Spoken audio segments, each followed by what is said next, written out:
안녕하세요. 채널 사우나 정덕현입니다. 사우나 시간입니다. 오늘은 조금은 무거울 수도 있지만 여러분들의 실생활하고 아주 직결되어 있는 그 얘기이기 때문에 좀 다뤄보려고 합니다. OTT를 소재로 갖고 왔습니다. OTT 전쟁이 지금 벌어졌다. 여러분들 이거 실감하십니까? 사실은 OTT라는 말이 사실 한 1년 전, 2년 전까지만 해도 그렇게 뭐 익숙한 개념들은 아니었을 거예요, 여러분들한테. 예, 근데 최근 들어서 OTT는 이제 아주 익숙한 어떤 플랫폼으로 자리를 잡은 것 같아요. 모든 사람들이 다 OTT를 통해서 이제 거의 대부분 보지 않나요? 저만 그런가요? 아닌가요? 아직도 저 채널 돌리면서 KBS, MBC 뭐 이렇게 보면서 또 뭐 TVN 이런 거 찾아서 보시는 분들 계신가요? 예, 그런 분들이 있습니다. 여전히 있긴 있지만 많은 분들이 지금 OTT로 다 옮겨가고 있어요. 젊은 세대들은 이제 아예 그 과거에 우리가 그 보던 플랫폼들, 그러니까 지상파, 케이블, 종편 이런 개념의 플랫폼 개념이 사실은 이제 별로 없습니다. 그거보다는 웨이브, 넷플릭스, 뭐 왓챠, 티빙 이런 개념으로 지금 새로 플랫폼 개념이 바뀌고 있어요. 이제 방송 콘텐츠가 아니죠. 컨텐츠를 보는 창구로서 OTT가 이제 새롭게 서고 있다는 거죠. 그래서 새로운 환경이 되면 어떻게 돼요? 싸우는 겁니다. 서로 싸워. 누가 이길 것인가? 지금까지의 아주 자타공인 최고 강자는 어딜까요? OTT에 국내에 들어온. 다 아시겠지만 넷플릭스입니다. 넷플릭스를 어떻게 이기겠어요, 지금. 넷플릭스. 지금 사실 전 세계의 최강자 아닙니까? OTT의 최강자. 그래서 국내에도 사실은 많은 콘텐츠를 넷플릭스가 투자를 하면서 들어왔죠. 그래서 많은 분들이 넷플릭스에 대해서 그렇게 뭐라고 해야 되나요? 좀 불편한 지점이 없어요. 미국의 본사를 갖고 있는 이 회사에 대해서. 왜? 한국 콘텐츠에 투자하면서 약간 같이 발전하는 구조로 들어왔기 때문에 그렇습니다. 그전에는 우리가 뭐 한 300억 이상 되는 작품들, 이런 드라마들을 시도를 못했어요. 못했어. 못하는 이유가 뭐야? 돈이 없으니까. 그걸 누가 돈을 투자를 안 합니다. 그 리스크가 너무 큰 거예요. 근데 그런 작품들을 할 수 있게 넷플릭스가 투자를 했어요. 과감하게. 뭐 300억, 500억. 사실 영화에는 뭐 옥자 같은 봉준호 감독의 옥자에는 600억을 투자를 했어요. 이게 굉장히 큰 수치처럼 보이지만 우리한테는 사실 넷플릭스 전체로 보면 큰 게 아닙니다. 옥자에 600억을 투자할 때 그 해에 넷플릭스 전체 그 오리지널 콘텐츠 투자액이 거의 8조 수준이었어요. 그러니까 거기서 600억은 정말 보이지 않는 수치라고도 볼 수 있겠죠. 근데 한국 콘텐츠에 굉장한 관심을 갖고 있죠. 왜? 한국 콘텐츠에 투자를 했더니 효과가 만빵이네. 효과가 진짜 많이 나오는 거예요. 작년에 생각해 보세요. 킹덤이라는 작품을 했을 때 킹덤이라는 작품이 전 세계적으로 화제가 됐잖아요. 예. 그게 사실은 좀비라는 장르가 국내의 지상파나 이런 데서는 세워질 수 없는 작품입니다. 왜 안 세워질까요? 모가지가 날아가는데 어떻게 세웁니까? 이게 아무리 우리나라 지상파는 보편적 시청자를 대상으로 하는데, 그래서 이 작품이 콘텐츠가 이미 있었는데도 불구하고 김은희 작가가 이 대본을 갖고 있었는데도 불구하고 할 수가 없었던 거죠. 근데 넷플릭스가 딱 한 줄 문구를 듣고 오케이 합시다 이렇게 된 거예요. 그 한 줄 문구는 뭐다? 조선시대판 좀비. 한 줄이면 됐어요. 왜? 이미 넷플릭스에는 뭐가 있어요? 좀비 마니아들이 있습니다. 마니아들이. 그 마니아들이 있는데 조선시대라는 배경, 특수한 배경이 들어가니까 얼마나 흥미진진하겠어요.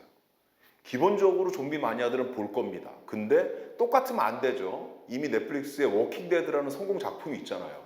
근데 똑같으면 안 돼. 근데 조선 좀비야.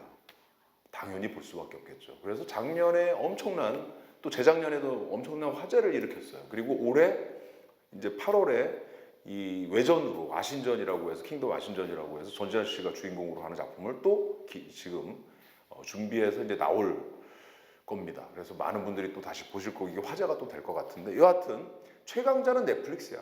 근데 넷플릭스가 이렇게 확 열어놓으니까 국내 OTT들도 이제 위기 상황이에요. 이 상황으로 지금 이제 OTT로 다 플랫폼 이게 편제가 바뀌고 있는 상황이라는 거죠. 그래서 이 바뀐 편제 안에서 자기들도 뭐 자신들의 OTT를 이제 입지를 세워야 된다라는 생각을 한 거죠. 그래서 기존에 있던 티빙, CJ가 하고 있는 티빙이 있고, 그 다음에 지상파가 모여서 한 웨이브가 있죠. 그 다음에 왓챠는 굉장히 독특한 또 약간 방해 지역에 있어요. 왓챠는 영화와 드라마 콘텐츠가 있는데 왓챠는 좀 색깔이 다릅니다. 우리가 흔히 왓챠는 이 콘텐츠의 특징이 뭐라고 보냐면 차별성을 이렇게 얘기해요. 이런 작품도 있었어?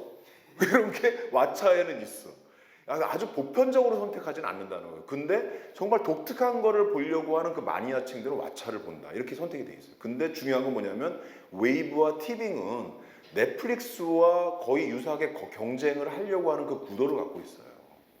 근데 지금까지는 어떻게 됐냐? 둘 다 웨이브와 티빙이 둘 다 국내 컨텐츠 중심으로 했다는 거죠. 그래서 국내 예능을 만들고 국내 드라마를 만들고 아니면 기존에 만들었던 거를 여기 세우고 했던 컨텐츠들이 대부분이었는데 최근에 CJ가 이 티빙을 글로벌 OTT로 만들겠다는 비전을 제시를 했어요. 이게 사실은 굉장히 큰 사건이라고 얘기할 수 있어요. 그래서 이 비전 제시가 글로벌 OTT라는 뜻은 뭐냐면 지금까지 해왔던 티빙이 국내 콘텐츠 중심으로 국내 소비자를 대상으로 했던 그런 방송이 아니라 이제는 글로벌한 OTT가 되겠다라고 선언을 한 거죠. 가능한가 이게? 많은 분들이 이런 생각을 하실 거예요. 가능할까? 하지만 여기 이날 발표 내가 다 들어보니까 가능하다고 다들 주장을 해요. 그래서 5년간 5조 원을 투자하겠다라고 얘기했어요. 5조. 야, 이제 요즘은 투자액이 뭐 몇백억 이런 수준이 아니에요. 그냥 5조. 야, 이게 어마어마한 거 아닙니까? 1년간 거의 1조씩 투자를 하겠다는 얘기예요. 그래서 놀라웠던 건 뭐냐면 이 발표를 하고 그 바로 다음 날 CJ ENM에서 이런 발표를 또 내놨어요. 스튜디오 드래곤이 애플 TV 플러스 그리고 미국 제작사 스카이댄스 미디어와 함께 미국 드라마에 투자한다. 그 미국 드라마가 뭐냐 하면 더 빅도어 프라이즈라고 이걸 공동 기획 제작을 하겠다고 발표를 한 거예요. 이제 한국 OTT가 미국 작품에 돈을 투자해서 작품을 만든다. 이게 무슨 뜻이겠어요? 넷플릭스가 하는 방식을 우리도 똑같이 하겠다라는 겁니다. 넷플릭스 어떻게 해요? 그 미국 자본이지만 우리 콘텐츠에 투자해서 거기 나오는 작품을 가지고 자기네들 플랫폼에 세우죠. 자기 OTT에 세우죠. 그리고 전 세계에 뿌리는 거잖아요. 이런 방식으로 우리도 미국 작품이든 일본 작품이든 어디든 가서 투자를 하고 그 작품을 만들어낸 걸 공동 투자하거나 아니면 공동 기획을 해서 만들어낸 작품을 티빙에 세우겠다라는 얘기예요. 그리고 핵심 코어 경쟁력은 뭐다? K 콘텐츠예요. K 콘텐츠 사실은. 이 티빙의 핵심 포인트는 K 콘텐츠일 수밖에 없다. 그래서 사실 이때 그 발표에 이명한 공동대표가 나와서 콘텐츠 쪽을 지금 맡고 있는데 뭐라고 얘기했냐면 아시아의 마블을 만들겠다라고 얘기를 했어요. 그러면서 핵심 경쟁력이 뭐냐고 물어봤더니 K 콘텐츠 맛집이다라고 얘기를 했어요. 지금 현재 K 콘텐츠가 해외에서 굉장히 각광을 많이 받고 있잖아요. 영화, 드라마 다. 영화는 아카데미상을 계속 석권하고 있는 상황이고 그 다음에 드라마는 그 넷플릭스를 통해서 우리가 어느 정도 입증받은 부분이 있죠. 그 다음에 또 한 가지 뭐가 있어? 음악이 있잖아요. 음악 부분은 지금 오디션 프로그램이나 이런 걸 통해서 BTS, 제2의 BTS, 제3의 BTS를 만들겠다라는 거예요. 그래서 사실은 CJ ENM, 엠넷에서 오디션 프로그램 많이 했잖아요. 근데 그런 프로그램을 통해서 지금 발굴된 아이돌들이 지금 활동을 하고 있고 이미 빌보드 차트에 막 들어가고 있는 상황이에요. 여러분들 일단 믿기지가 않는데 아일랜드라는 프로그램이 국내에서 했어요. 엠넷에서. 시청률이 0. 몇 %밖에 안 나왔어요. 근데 지금 이 친구들이 빌보드 차트 200, 빌보드 200 차트에 10몇 위로 지금 들어가 있습니다. 이게 가능한 거예요. 왜 가능하냐? 오디션 프로그램은 물론 성공했다고 보기 어렵지만 오디션 프로그램을 진행하는 과정에서 이미 글로벌 팬덤을 만들었어요. 플랫폼을 통해서. 그 글로벌 팬덤이 있으면 향후에 이 친구들이 활동할 수 있다. 글로벌하게. 지금 이 여건이 이미 만들어졌다는 거죠. 그래서 이거를 CJ에서 비전으로 내세운 거죠. 드라마도 있고 영화도 있고 그다음에 오디션을 통한 제2의 BTS, K-팝 쪽의 아이돌들을 만들 수 있다. 이 비전을 가지고 야심차게 이제 던진 거예요. 그래서 사실은 이게 굉장한 OTT 전쟁의 선전포고라고 할 수 있어요. 그래서 이게 이제 향후에는 어떤 판도로 이게 움직일지 잘 모르겠는데 지금 굉장히 발빠른 움직임으로 CJ가 이 비전을 내세워서 이제 행동을 보여야 될 거 아니에요. 그래서 첫 번째 일단 미국 드라마에 투자하는 그림을 먼저 만들고 있고 또 다른 것들을 지금 계속 준비를 하고 있다고 합니다. 넷플릭스는 사실 올해에 한국 콘텐츠에 5,500억을 투자한다고 그랬습니다. 한국 콘텐츠에. 이거는 아까 얘기했듯이 투자한 만큼 가성비가 뛰어나서 그만큼 결과가 나오기 때문에 투자 안 할 이유가 없는 거예요. 계속 투자액이 점점 늘고 있는 상황이고 올해도 그만큼 투자하겠다. 결국 이것도 전쟁이라고 얘기할 수 있는 거죠.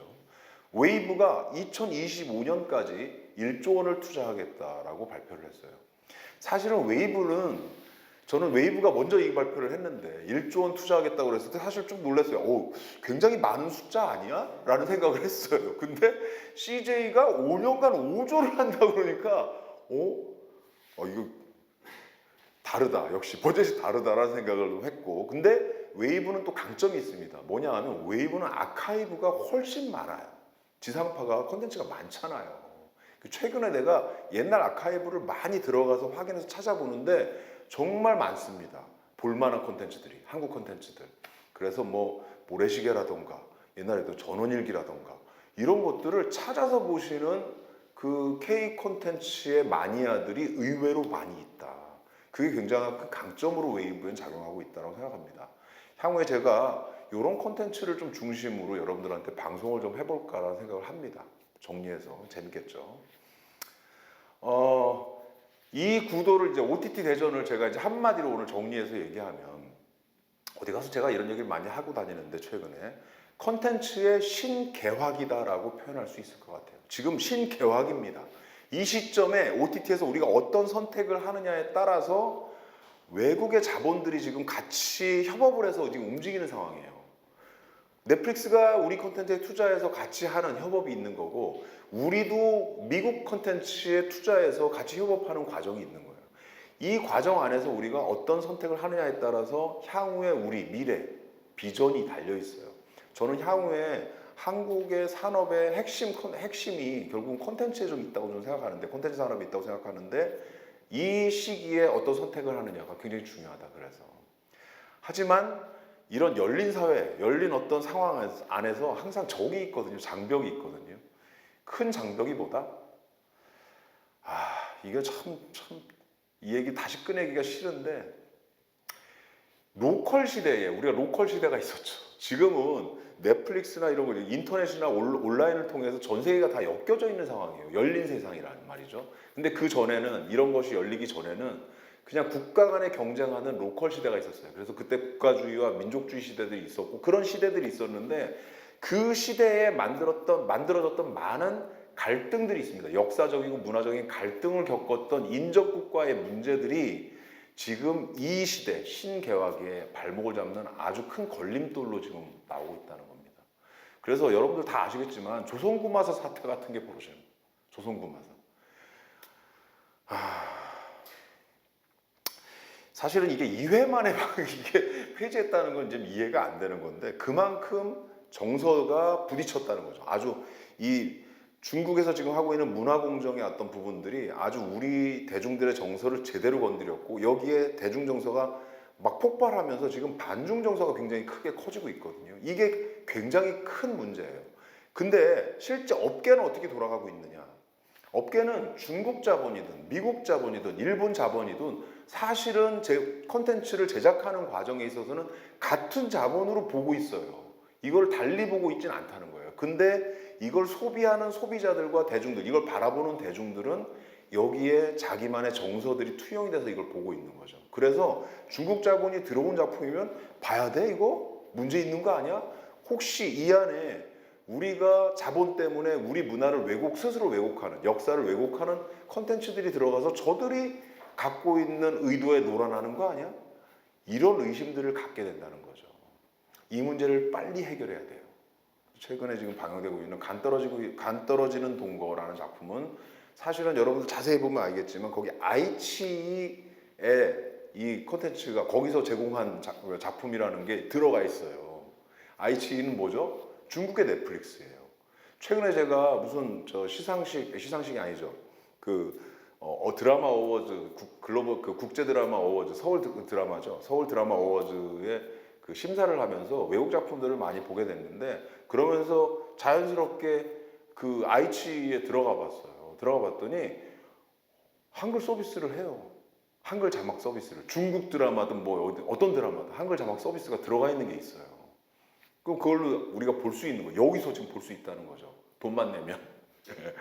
그래서 이게 이미 아이치가 뭐 중국이랑 멀리 있을 것 같지만 바로 우리 시장 안에 이미 들어와 있습니다. 그러면 이렇게 자본을 댄 작품에 대해서 우리가 어떻게 볼 것인가? 이거 여러분들 좀 고민돼야 되는 거 아닙니까? 저는 자본은 사실은 국적이 별로 없다고 생각해요. 자본의 진짜 목적은 돈을 보냐 안 보냐 이 문제에 있다는 거죠. 중요한 건 컨텐츠가 나왔을 때 그 컨텐츠가 뭔가의 다른 의도들이 들어있냐 아니냐는 우리가 그 사후에 판단하면 된다고 생각하거든요. 문화적인 부분이든 역사적인 부분이든 여기에 뭔가 다른 의도가 들어있어.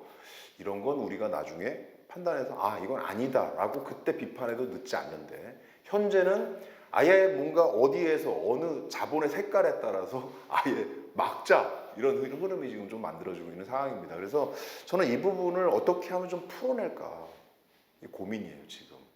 저는 약간 외교적으로도 풀어내야 될 부분이 있다고 생각합니다. 국가 대 국가들 사이에서 서로 뭔가 이렇게 합의점들을 만들고 외교적으로 이런 부분에 지금 문화적인 차원에서는 좀 더 뭔가 조심스럽게 서로 할 수 있는 어떤 영역, 협업할 수 있는 영역 같은 것들을 좀 만들어낼 필요가 있지 않나 생각합니다. 그게 없으면 어떻게 되냐면 민간인들끼리 싸우게 돼요. 대중들끼리. 그리고 소비자들이 싸우게 되면 결국은 뭐냐? 투자 못합니다.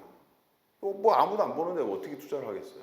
예, 그 문제가 생기는 거거든요. 그래서 이 문제를 좀 이쪽 관련자들은 각국의 이 양국의 관련자들은 조금 깊이 있게 봐주시면 좋을 것 같고요. 현재 오늘 여러분들한테 얘기 드린 거는 OTT가 드디어 전쟁이 시작되고 있다. 그리고 그 전쟁은 이미 우리 일상 속으로 들어와서 우리의 생활을 바꾸고 있다는 걸 여러분 실감을 하셔야 됩니다. 많은 분들이 대부분 다 이제 OTT로 콘텐츠를 소비하기 시작했어요. 여러분들도 소비하고 계시죠? 어떤 OTT를 선택하시나요? 저는 다 보고 있습니다. 봐야 될 게 너무 많아요. 근데 아마 많은 분들이 과거에는 KBS, MBC, SBS, TVN, JTBC 이렇게 골라서 봤던 시대가 있었다면 지금은 이제 웨이브다, 티빙이다, 이런 자기 취향대로 넷플릭스다 이런 취향대로 골라서 OTT를 보는 그런 시대로 바뀔 것이다라는 걸 여러분한테 말씀드리면서 이 시대에 남는 많은 문제들, 서로 부딪히는 갈등 요소들과 이걸 해결해가는 과정들 이런 것들이 최근 이제 많이 나올 거라고 생각합니다. 앞으로 거기에 관심을 가지시면 여러분들이 즐기는 콘텐츠들을 좀 더 재밌게 볼 수 있지 않을까. 그리고 OTT 선택하는 데 있어서도 제가 향후에 이제 많은 콘텐츠 얘기하면서 OTT 얘기를 많이 할 거예요. 그때 여러분들이 좀 선택 기준에도 조금은 이 오늘 얘기한 게 좀 도움이 되지 않을까라는 생각하면서 오늘 마치도록 하겠습니다. 감사합니다. 구독, 좋아요, 댓글도 써주세요.